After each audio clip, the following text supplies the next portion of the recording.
important criteria, whether we are maintaining the super island or not. And also if you could have presented us some important examples elsewhere in the world which achieved better, and we can share experience elsewhere in the world among this, and then that will help us to know how can we approach. I expect different modalities people are following in different countries to have better success. And what also is important, if you have any, not for today, maybe for your next time presentation, that will be actually a very good lesson to learn what are the important modalities that lead to better success for this kind of workers. And for the information about Tana, I think I'm Abeche from EFRI. So we have done some important activity for making briquettes, charcoal briquettes from ICN. I think it's a very good performing. You can take us our technology. We have produced how to produce. We have a technique how to produce, and also even the machines to produce the briquette. I think you can get it from a field which we have tested and it becomes good. Maybe the process of making briquette may be a problem, so maybe you can adapt. Or for now, as a science institution, I think we can be also your partner. I miss our institute in your list of, because we are a science institutions. I believe we can contribute in scientific contribution for you. We will come to that in afternoon presentations. Yeah. And the other questions for the all presenters I have now is if I can hear any contribution you make to Biosphere conservation as a success. I mentioned some. I only listen to the activities you are performing, but what you contributed for the Biosphere conservation? Thank you very much. Very good questions. Please, sir, you can also my questions are partly raised, but I will not repeat them. In other studies in Ethiopian Environmental Forest Research Institute, we have come across issues in the Biosphere areas which the presenters have never mentioned. Okay. Like the Biosphere reserves are right now threatened in many of the southern areas. It might be not in Gambela probably, but the other two they have encroachments seriously because of the existing conditions right now. So nobody has raised any issue, any worry. It's not worrying you. It's not an issue. Yeah. So that goes to all of them. Yeah. The other one is one that already has mentioned, but I would like to stress on the briquette making should start from biochar or carbonization. Well, uncarbonized briquette is simply a wood. So carbonizing it would convert it into very usable and then suitable in burning. So when you burn a huge biomass of 70–80% water containing water hyacinth, you get very few or little amount of dry matter. So when you biochar it, you get small amount of biochar.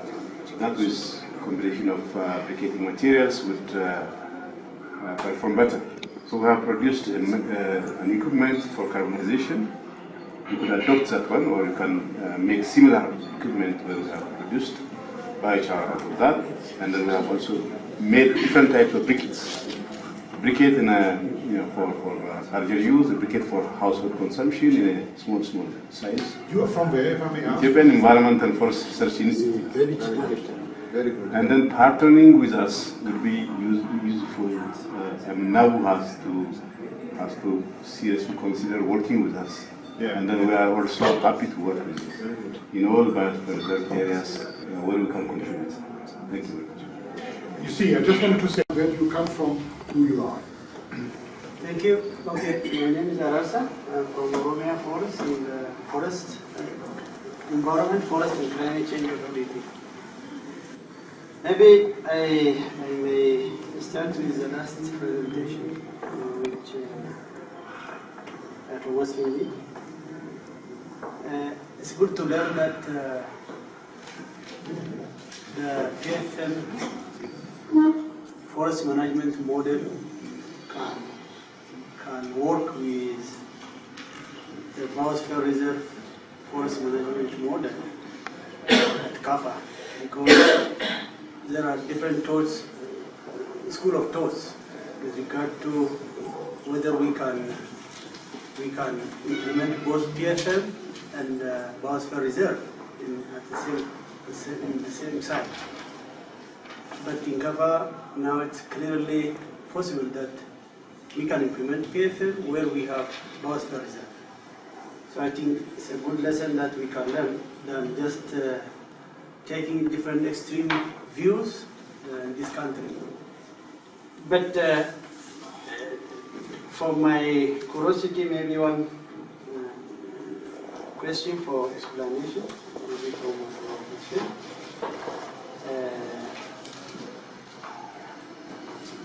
The implementation of the Biosphere Reserve came after PFM, I think.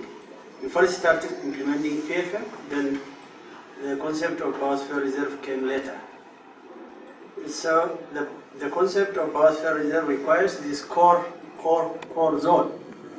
But in the beginning, when you discuss with the community, established user groups, actually there is no such concept of a protected area within the forest as a core area. But later, how you convince the community so that utilization of some forest product is impossible within the core area. Maybe did you easily manage that one as part of the issue while you come up implementing the Biosphere Reserve? And also the setup itself.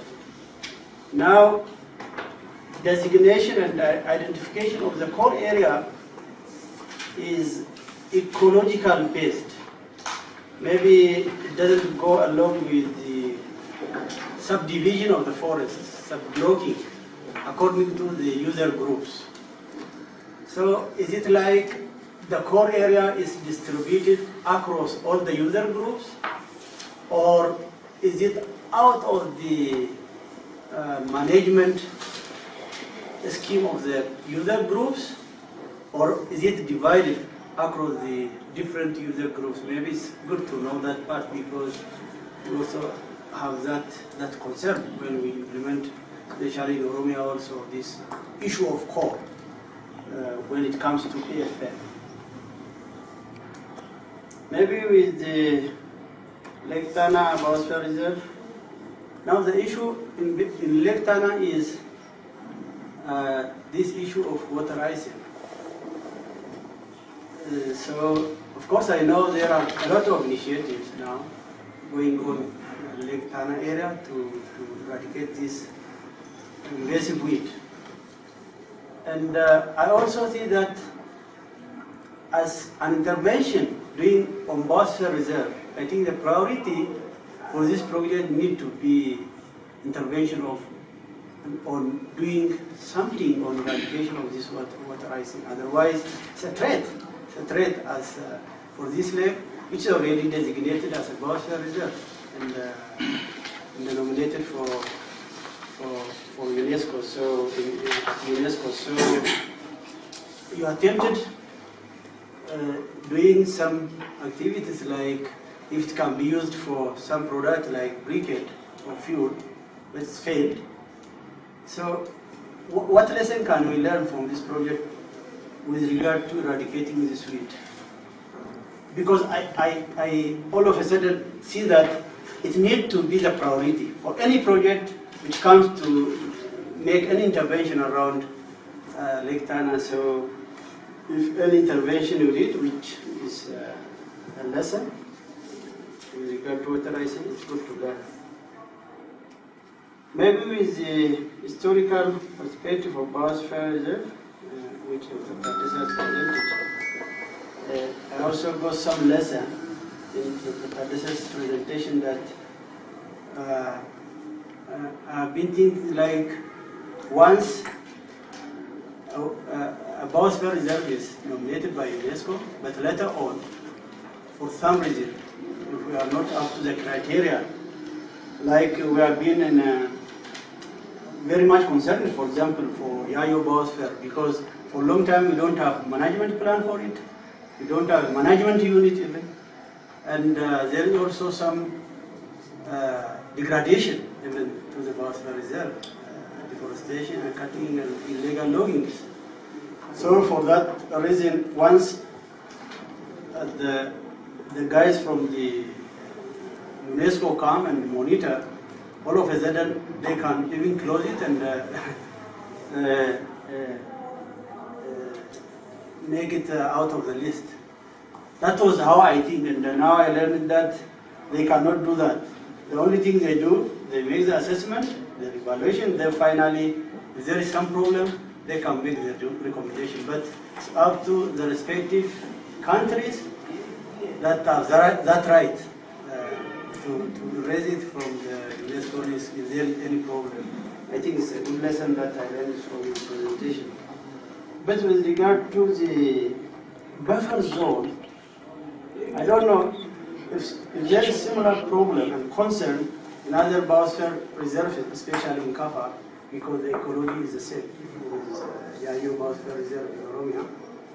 Now the issue is, there is the possibility to do some development activities within the buffer zone. Now, when it comes to the reality in Yayo, the issue now is coffee development, which is usually a conflict between the forest managing entity and the community. And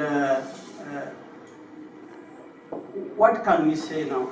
Is it okay to develop coffee within the buffer zone as regarding buffer zone as a forest territory? So maybe it's good to hear Dr. Tadas's view on this one, because it's a big issue when it comes to Oromia and Biosphere Reserve management.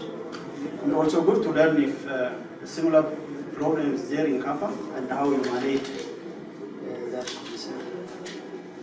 Maybe in your hypothetical zonation of the core zone, it's like, if I understood it, like we can identify different isolated areas as a core zone. My perception was it needs to be a continuous area where we have a continuity of ecological connectivity, so that there is no fragmentation. So is it possible if we can connected related issues, which is focusing on how the establishment process started in zonation, then how did it consider already established PFM and the compliance or compatibility of this functional zonation principle. Yes, when we start, there were PFM. When we start, not only PFM, there are traditional, cultural, and spiritual activities down there. I try to explain. So what we started is to learn from that. There are participatory forest management areas where community are organized to manage and utilize with exclusive use rights, but also have responsibility managing and conserving the forest. To give you one very good example to concisely answer your question, there is one PFM called Agama. Many people know it goes from Kafa to Range Margin. It is a big forest. I was there in establishing PFM. During PFM establishment, people were taking us around one way. They said this is difficult to get into. Later, while we were designing Biosphere, we found that that is a sacred area where people celebrate Thanksgiving. Because of that, they don't allow anybody to get into it. That is with the UNESCO principle core area. Now we designated as a core area, connected core area. That sort of activity communities do. If you remember in my display, there are three approaches. One is overlay, using the core, the PFMC where it fits, mostly it fits into buffer area. We kept it in buffer area, and it serves well into the UNESCO principle because sustainable use, community involvement, development activities, and also research monitoring are done in that sort of PFM areas, and it protects the inner core area. We have this sort of PFM areas which are buffering really with the community concern, which I explained. It avoided open access mentality and responsive management. People use from some extent of forest and they feel they are responsible to protect, prevent others getting into core area. While designating, we use tradition in culture and belief. Because of that, we have that arrangement. With coffee, I also have a good example to give you. Yeah, there were PFM which were developing using coffee. We use coffee buffer area. Now we are working on PFM, improving PFM implementation and responsibility based on indicator. So we have established indicator that communities are not out of sustainable forest management principle which PFM is established for. So communities develop from 7 to 10 indicators. One of the indicator is reducing to large extent tree cut. The existing stumps were counted, georeference was taken to that stump area. No more stump is expected to be cut. It should be monitored every 3 months, and this 3 months monitoring is now being supported by a smartphone monitoring system, so it gives you a real-time information which makes interactive forest management and conservation and monitoring system. For buffer zone development activity, we largely prevent that. In Kapa, we don't promote coffee development at all. Those we consider which have coffee, we still have a strong provoking to the government that no tree cutting is there. It doesn't mean that it is always absolutely working that way, but it has a positive influence which I call sustainable behavior. At least they know that this is not appreciated by the government, by the partners. So there are few people who don't respect. The majority already have come into that perspective, and we promoted the other way, garden coffee development, which also contribute to sustainable use of land in traditional areas. I think this is the answer. With core, we have 11 core areas. Maybe the question went to Dr. Tadesa. You have 11 core areas in different agroecologies, from 2,700 altitude down to 600 altitude in different agroecology. That gives you diversity of the conservation, research, and logistic services within one specific biosphere reserve. Thank you. I think there are two comments, but two questions. One of them already Musfin has answered, or even to both of them. When it comes to coffee development in the buffer zone, I think the issue is, in these forests in the southwest, one of the products that local communities harvest from the forest is coffee, and coffee production cannot happen without management. If you think you can harvest coffee from the wild, that is not true, because in the wild there is a dense shade, and because of the dense shade and the many competing plants, the coffee plants can produce few seeds only for replacing themselves. So you have to manage the shade, you have to manage some of the undergrowths. So in that case, that means you are reducing the number of shade trees, and you also reduce diversity of plant species. And so this has to be based on management plan. Yeah? If farmers were producing coffee in the forest when the nomination took place, you cannot stop them from using or producing coffee in that area. So the only thing you can do is you can exclude it from putting it in the core area, or even if it qualifies as a core area, it should be in the buffer zone. But all buffer zone is not, all of the buffer zone does not mean it's all managed for coffee production. There are intact forests that are not used for coffee production. There are even a lot of intact forests in the transition area when it comes to Yayu, for example, and when it comes to other biosphere reserves also, like Madhyang or Shankara, which I know very well. So it is up to the forest management institution to enforce the law, to manage, to decide how to manage it. Are you planning to use the forest in the buffer zone for coffee production or for any other things? So it is up to the Biosphere Reserve is based on the national law. So there is a forest law of the region as well as the federal government, and if it is against any of the laws, that means it is actually the matter of law enforcement. And so if through discussion with the local community, it was decided that some areas are planned to be used for coffee production, some are just for left aside as intact, even if it is in the buffer or transition area, that should be strictly followed, I think. Yeah, so some people think that being a buffer zone, a forest in a buffer zone is automatic license for converting into some kind of coffee production. That is not the case. So it should not be taken that way. And I think even if it is, as I said, in the transition, if it is forest, it is forest.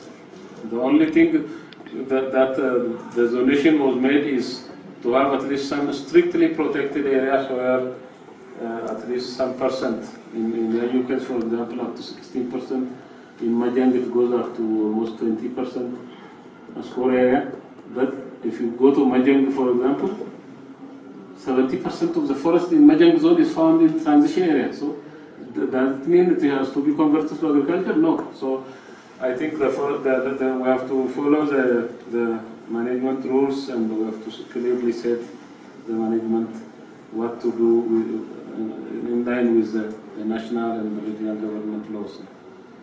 And the core zones, yes, you can have as many core areas as possible. It is recommended to have, not so many, but if the landscape, you don't identify core areas just by accident, but you have to identify any key areas for conservation. Where are they located? If a special protection area, special site which needs protection is found scattered in the landscape and surrounded by areas which are under human activity, you cannot avoid that. If you take Yayu, for example, Yayu forest is unique, and the whole forest, the whole core area is actually one big block. There is no actual human activity except roads. It's actually even just one road going to Dorani, for example, which is used by machine, the machinery, but the others are actually walkways, just small streets that people use, donkeys and human activity. But as long as there is human activity, then you have to set aside for, you cannot stop human activity, people passing through that. So what we did was we left 500 meters on both sides of the roads or trails, and then consider them as buffer zones. So briefly, I think what I want to explain this one. I think the government has taken this water rights and eradication massively. But as a project, we have one component that is using alternate use of water rising. At first phase, this is a debating issue, and the government are very reluctant. Using water rising as alternative uses was rather than they consider as promotion of water rising to different areas. So it was a debating. While after many discussion, they allow us to try that what I've seen in my display, a briquette making, which is a hand pressing, and very much low effective for heat producing. So when you see the farmers talk together with them, they are not like it. That's why we tweet it, and that's why they try to use this what they are display in handcraft making. So this one is almost a good. Everybody like it, but still it is under control of the environment, forest and water authority. So it's a road. Maybe still they are considering if the farmers are taking the flower into other areas. So it may be problem for promotion of water. And so it's under control. They are trying, and we tried in 2 areas by grouping women, as I said, that which are experience making from papyrus plant. So the first, and there are many thinking of the biofuel. So, but it is under control of the our environment, the forest, and water processing. So, dominantly this issue, water eradication, supervised by the Water Environment Bureau. That we only, from our project, we are only to try this alternative use of, that's why we made this. Just to follow on what Tabisa said with Dr. Hassan, we are trying to intervene from one corner, just as part of our project. Project has different components, one focus on this one. I know the issue is a very big issue, and then I wonder how it can be eradicated as well. That's not something easily eradicated. But with the current project, we are trying this one. Hopefully, we have another project. The water harvesting by itself is a symptom of all our wrongdoing we have done for years. The new project, which we mostly are going to have, will try to call upon different partners in the water, in the lake regions. So different partners from different sector office will do their part.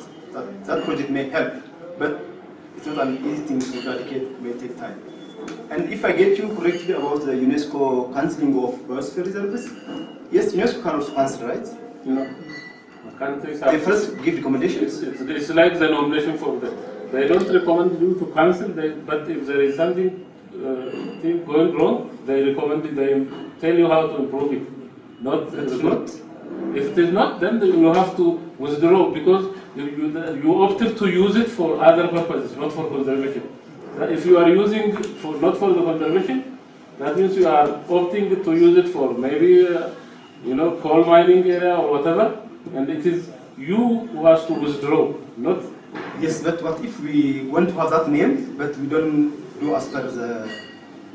You can. I mean, if you do not have 3 functions of the biosphere reserve, it's not a biosphere reserve. So if you want to make it a town, you have to withdraw and make it easy. Professionals, they come and check it every year. Not every year, not every year, every 10 years. Last year they tried to. No, I mean you have to read the strategy, the civil strategy. Okay. One last thing. My question is for Masfin and Tadesa. I would like to know whether you have a plan or not. What was the plan of your project office to do in the buffer and transition zone? I was expecting the achievement against the plan. So I can comment whether you are in the right track or not. So what was your plan? To do what? In the buffer then? To do what in the transition zone? This. Very good. The next one, please, over there. Thank you. My first question goes to Dr. Tadese. Thank you for I would like to thank actually all the presenters. And my first question is a kind of semantic question actually. The word that you often use, Yai. Most people complain about this word, the name Yai. But it's not Yai, it's Yayu. And really a lot of complaints. I hear always a lot of complaints, especially they bring the name of X% that who distorts the name of this Biosphere Reserve. So it has to be corrected. It has to be corrected. And the other point is about what Arasa already mentioned about this coffee development around the Biosphere Reserve areas. it's not a simple issue. It's a very worrying issue. If you know what's the reality on the ground, things are getting worse and worse because the farmers are replacing the original genes of coffee with improved varieties. It is not like a kind of collecting seeds from the intact forest or from wild coffee and then they produce it and they bring back to the home gardens and also plant back in the forest. It is not like that. They take the seedlings from the improved varieties that, for example, Jimma Agricultural Research is doing, and then they uproot the original genetic material in the home gardens, also in the forest, that they have, then they replace with the improved varieties. It distorts and it causes genetic drift and inbreeding gradually. That is my concern. And the other issue is about these challenges mentioned from Dr. Biosphere Reserve. He mentioned two challenges: poor commitment of the community in managing the resources. I don't think this is a challenge actually. Why? Because there must be a kind of strong issue that is found at the back of the screen that we would call a challenge. Otherwise, we have to play our part to bring back to the right track the commitment of the community to engage in this Biosphere Reserve activities. Even you mentioned as lack of effective management of the Biosphere Reserve. What does it mean? Would it be a challenge, or there must be something hidden, the kind of hidden factors that brought to this effect? The other point is that my last question was to the ASFO, the last presenter. Musfin. The questions that was raised by Arasa, they are very strong. It is a concern of all. Why all of us? Why? Because I don't know. PFM has its own approach in doing things, and Biosphere Reserve has its own approach. I don't think the PFM has a system in which it can manage core areas.